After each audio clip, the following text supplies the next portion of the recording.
बिना मेहनत मिनटों में बनाएंगे मलाई से दुगना मक्खन और देसी घी एकदम नए और अनोखे तरीके से। स्वागत है आपका इंडियन फूड सुकूसा में। तो चलिए शुरू करते हैं।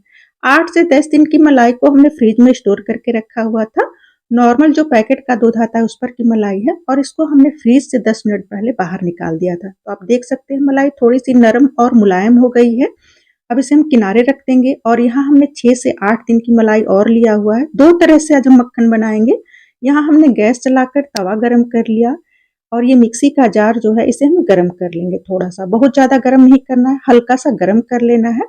इसे हम गरम क्यों कर रहे हैं इसका कारण मैं आपको आगे बताऊंगी। अब इसमें हम डाल देंगे 2 चम्मच मलाई। बहुत ज्यादा जार को हमें नहीं भरना है, आधा ही रखना है, नहीं तो ये अच्छी तरह से ग्राइंड नहीं हो पाएगा। अब इसमें हम डाल देंगे 2 चम्मच दही। तो आपको लगता होगा कि गैस चलाकर हमने जार को रखा हुआ है, लेकिन गैस बंद है और इसमें हम 2 चम्मच दही डाल देंगे। अब इसे हम ग्राइंड करेंगे। तो इसे हमें कैसे ग्राइंड करना है, मिक्सी को चलाएंगे और बंद करेंगे इस तरीके से। इसे हमें लगातार नहीं चलाना है, बंद करना है इस तरीके से 1 या 2 नंबर से, यानी 1 और 2 नंबर पर, इससे ज्यादा नहीं। अगर इससे ज्यादा हम चलाएंगे तो ये क्रीम की तरह बन जाएगा। अब इसे हम चेक कर लेते हैं। तो इस तरीके से आप देखेंगे ना, बिल्कुल गाढ़ा हो चुका रहता है। ये देखिए गाढ़ा सा दिख रहा है ना आपको। तो हम क्या करेंगे, इसमें पानी डालेंगे। तो इस तरीके से जब देख लीजिए कि ये गाढ़ा हो गया तो इसमें आप पानी डाल दीजिएगा। पानी नॉर्मल डालना है, ठंडा या गर्म नहीं डालना है, कुछ इस तरीके का। और जार को ऊपर तक नहीं भरना है, नहीं तो जैसे ही हम इसे ग्राइंड करेंगे ना, ये पूरा फेंक देगा। और इस तरह से ढक्कन लगाकर दोबारा से इसे हम ग्राइंड करेंगे। इसे इसी तरीके से चलाएंगे और बंद करेंगे। लगातार अगर हम चलाएंगे भी ना तो मिक्सी बहुत गर्म हो जाएगा और वो बंद हो जाएगा। इस तरीके से हम ग्राइंड करेंगे इसे। और जैसे ही ये मक्खन बन जाता है ना, मिक्सी की आवाज जो है चेंज हो जाती है। तो ये देखिए मक्खन बन गया है। अब इसे हम छान लेते हैं। बहुत ही कम समय में बहुत ही आसान तरीके से मलाई से मक्खन बन जाता है। और आप देखिएगा कि मक्खन हम दूना कैसे निकालते हैं। अब ये देखिए हमारा जार बिल्कुल क्लीन है, साफ है, क्योंकि इसको हमने थोड़ा सा गर्म कर लिया था। अब इसका पानी छन्ने देते हैं और इसके ऊपर हम थोड़ा सा साफ पानी डाल देंगे ताकि एक्स्ट्रा जो दूध है वो बाहर निकल जाए। और खुरचन की मात्रा उससे कम निकलती है, जो एक्स्ट्रा दूध होता है उससे खुरचन की मात्रा ज़्यादा निकलती है। अब इसे हम छन्ने के लिए किनारे रख देते हैं और इसी मिक्सी जार में हम डाल देंगे 2 चम्मच मलाई। इसे हम बहुत ज़्यादा नहीं भरना है। मक्खन को छानकर एक बर्तन में निकाल लेते हैं। इसे हमने एक बर्तन में निकाल लिया। जार पर ढक्कन लगा देंगे और सेम प्रोसेस से इसे ग्राइंड करेंगे, यानी कि मिक्सी को चलाएंगे, बंद करेंगे, चलाएंगे, बंद करेंगे। इकट्ठा नहीं चलाना है, बस 1-2 मिनट के लिए हमें छोड़ देना है। बंद करने के बाद फिर चलाना है। और इस तरीके से जब गाढ़ा हो जाएगा, इसमें आप ये जो छाछ हमने पहले बना करके रखा हुआ था निकाल करके, इसे डाल देंगे।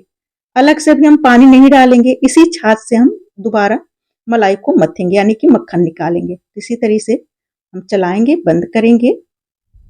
सेम प्रोसेस से हमें इसे मथना है, मलाई से मक्खन निकालना है। और ये देखिए मक्खन निकल गया, उसी छाछ का हमने प्रयोग किया हुआ था। और इसी भगोने में हम इसे छान लेंगे। छलनी रख देंगे, मक्खन को छान लेते हैं। तो इस तरीके से जब आप मक्खन निकालेंगे ना, तो आपका मक्खन का मात्रा थोड़ा ज़्यादा निकलेगा। और साफ पानी से इसे धुल देंगे थोड़ा सा। धुलने के बाद इसे हम छान लेंगे और सेम प्रोसेस से बचे हुए मलाई को मिक्सी जार में डाल देंगे। सारे मक्खन को इकट्ठा कर लेंगे और एक बार चलाने के बाद जो बचा हुआ छाछ होगा उसको डाल करके इसे ग्राइंड करेंगे। तो अलग से हमें बहुत ज़्यादा पानी नहीं डालना है, उसी छाछ से हमें बार-बार मक्खन निकालना है। तो ये देखिए हमने 3 बार मक्खन निकाल लिया। साफ पानी से इसे धुल देंगे। साफ पानी से धुलना ज़रूरी होता है थोड़ा सा। और इस तरह से झटक करके सारे छाछ को छान देंगे। इस छाछ का प्रयोग आप कढ़ी बनाने के लिए कर सकते हैं। ये थोड़ा सा खट्टा होता है क्योंकि इसमें दही का प्रयोग किया हुआ है। और ये देखिए उतने मलाई से हमने इतना ढेर सारा मक्खन बना करके तैयार कर लिया। अब इस मलाई को हम दूसरे तरीके से निकालेंगे मक्खन। तो इस तरीके से भगोने में डाल देंगे और यहाँ हमने प्लास्टिक लिया हुआ है, इस भगोने को हम प्लास्टिक में रख देंगे। एकदम नया तरीका है, यकीन मानिए इससे पहले आपने कभी नहीं देखा होगा। अब हम प्लास्टिक को ऊपर तक कर देंगे, पतीले के ऊपर तक। और यहाँ हमने हैंड ब्लेंडर लिया हुआ है, इससे मक्खन निकालेंगे। तो हम क्या करेंगे, पतीले के बीचों बीच हैंड ब्लेंडर को डाल देंगे और इस तरीके से हम मक्खन निकालेंगे।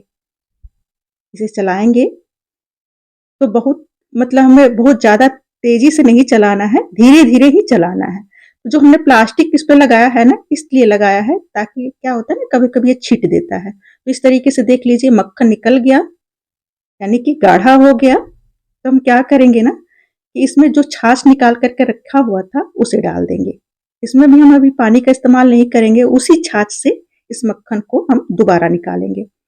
अब इसी तरीके से हम प्लास्टिक को ऊपर कर देंगे और हैंड ब्लेंडर को इसी तरीके से चलाएंगे। तो इसे भी हमें 1, 2, 3 नंबर पर ही चलाना है, इससे ज़्यादा तेज़ी से नहीं चलाना है। तो इससे क्या होगा, जो हमने प्लास्टिक लगाया है ना, तो ये कभी-कभी क्या होता है ना, बहुत तेज़ी से पानी को छींटता है, यानी कि जो छाछ है उसे छींट देगा, जिससे कि सारा जो है सरफेस जो है गंदा हो जाता है। लेकिन इस तरीके से प्लास्टिक में लपेट कर आप करेंगे ना, तो छाछ बाहर नहीं निकलेगा।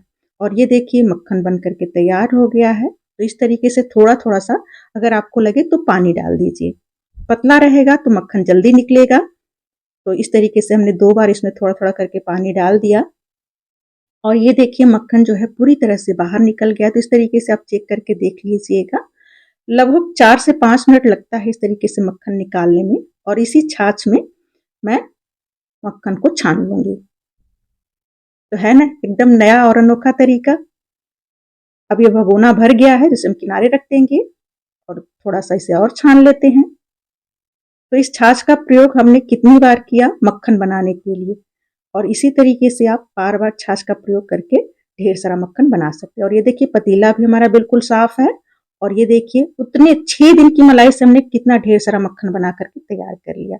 अब हम गैस चलाकर एल्युमिनियम की कढ़ाई गरम करेंगे, मोटे तल्ले वाली कढ़ाई गरम करेंगे और यहाँ हमने भगोने वाली टिफिन बॉक्स वाला जो मक्खन लिया है उसे डाल देंगे। तो एक ही मक्खन का हम प्रयोग कर रहे हैं घी बनाने के लिए। नीचे बचा हुआ दूध को हम हटा देंगे और मक्खन को इस तरीके से हल्का सा चला देंगे ताकि जल्दी से मेल्ट हो जाए। जैसे ये पिघल जाएगा इस तरीके से चलाते रहेंगे। अब ये देखिए कभी-कभी क्या होता है ना कि बहुत तेजी से उफान मारता है मक्खन। तो हम क्या करेंगे, एक कटोरी में 4-5 इलायची तोड़ करके डाल देंगे और कटोरी को भी इसमें डाल देंगे ताकि ये जो मक्खन है वो उफन करके बाहर न गिरने पाए। और 2 मिनट के बाद इस तरीके से हम कटोरी को बाहर निकाल देंगे। जैसे ही आपको लगेगा कि अब ये उफान नहीं मारेगा तो आप कटोरी को बाहर निकाल दीजिए, इसकी ज़रूरत नहीं है।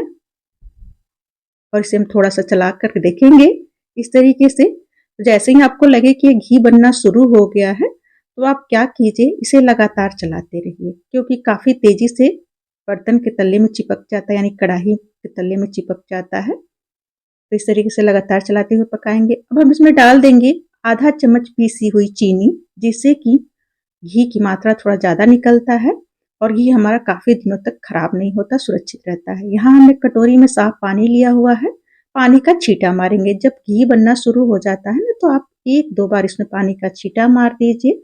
इससे क्या होगा कि घी हमारा बिल्कुल रावादार यानी कि दानेदार बनेगा। तो 2 बार छींटा हमने मार दिया और छींटा मारने के बाद आप देखेंगे ना कि बिल्कुल दानेदार सा इसका खुरचन या मेवा हो जाएगा इस तरीके से। तो ये हमारे कढ़ाई जो है काफ़ी मोटा है और ठंडा होते-होते घी लाल हो जाएगा तो गैस बंद कर देंगे और इसे ठंडा होने देंगे। तो ये देखिए घी हमारा थोड़ा-सा ठंडा हो चुका है और खुरचन का कलर भी आप देख लीजिए कितना प्यारा आया है और घी का भी कलर देख लीजिए। अब इसे हम छान लेते हैं। तो यहाँ हमने स्टील का एक छोटा-सा बाल्टी लिया हुआ है। अब इसके ऊपर हम छलनी रख देंगे। आप कोई सा भी घी स्टील के बर्तन में या फिर कांच के बर्तन में रखिएगा, उससे घी हमारा खराब नहीं होता है। तो कांच का बर्तन कभी-कभी टूटने का डर रहता है, तो इस तरह से हमने स्टील के बर्तन में इसको स्टोर कर लिया। सारे घी को हम छान लेंगे और छानने के बाद जब ये छलनी भर जाएगी तो हम दबा करके घी निकालेंगे। और ये देखिए खुरचन हमारा कितना सॉफ्ट है, यानी कि इसमें और भी देसी घी है। इसकी हम कोई और रेसिपी बनाएंगे तो इस तरीके से कटोरी में हमने निकाल लिया और बचे हुए घी को भी इस तरीके से चम्मच से दबाते हुए निकाल लेंगे। इसे किनारे रख देंगे और ये देखिए हमने 8 से 10 दिन की मलाई से इतना सारा घी बनाकर तैयार कर लिया। अब इसे ठंडा हो जाने के बाद मैं आपको दिखाती हूँ कि इसका कलर कितना प्यारा आया है। ये देखिए बिल्कुल हमारा मार्केट से बेहतर देसी घी घर में बनकर के तैयार हो गया, एकदम नए तरीके से, कम समय में। तो अगर आपको हमारी रेसिपी थोड़ी सी भी पसंद आती हो गई है तो प्लीज़ लाइक शेयर सब्सक्राइब ज़रूर कीजिएगा और कमेंट बॉक्स में बताइएगा कि आपको हमारी रेसिपी कैसी लगती है। तो इस रेसिपी को एक बार ज़रूर ट्राई कीजिएगा, आपको बहुत पसंद आएगा। मिलते हैं नई रेसिपी के साथ। Tata, bye bye and take care.